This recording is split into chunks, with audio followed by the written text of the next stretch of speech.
I think theory is very important to CSCL. Yeah. I think, as the keynote said, CSCL is a very complicated field because it combines the new technologies, educational issues, knowledge issues, social issues, education, and it's hard to have a theoretical foundation that covers all of those things in some kind of rigorous way. And I think unless you have that, it's impossible to design software and curriculum in a meaningful way. Do you think we'll get this meaningful foundation afterwards? That we can get the theory, that's the theory for CSCL? Well, I think there probably will maybe always be a number of theories, but I'm trying to understand what my theory is trying to understand for myself in a theoretical way what collaboration is. As a process, as an interaction process, as a process of groups of people acting in the world.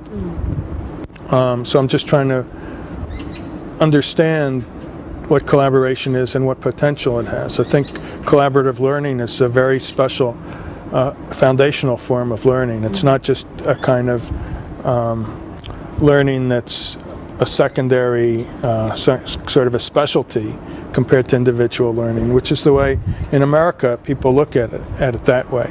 America is very individualistic, and they always think of individual learning first, and then maybe collaborative learning is something that helps individuals learn.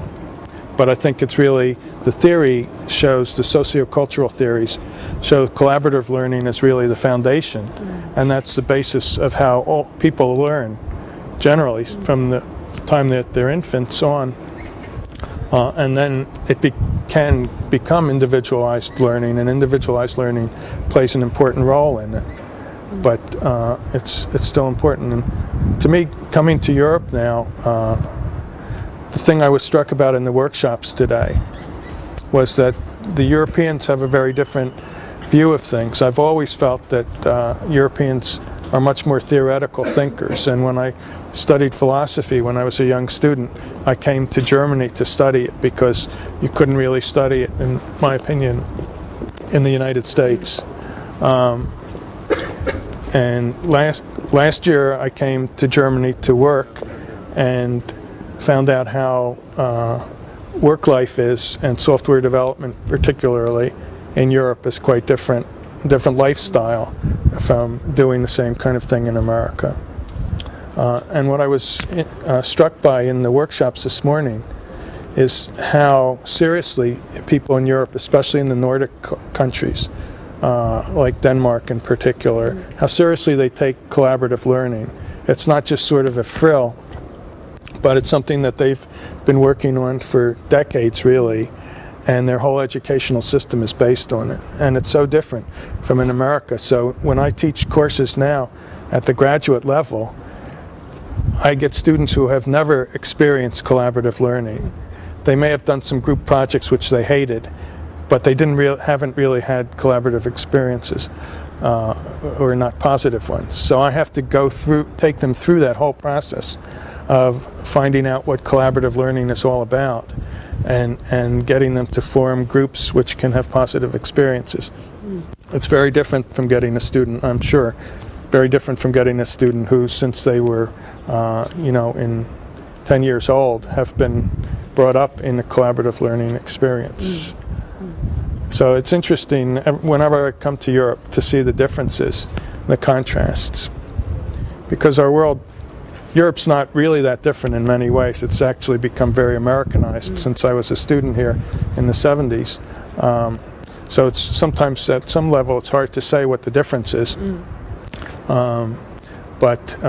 And the language now, you all speak English like native English speakers practically. So that's not as big a difference. But there are still these big differences, like I see here, the theoretical influence, much more theoretical way of looking at things, and a much deeper commitment to things like collaborative learning. Do you see some other areas in the CSCL community that are emerging rapidly that you find interesting?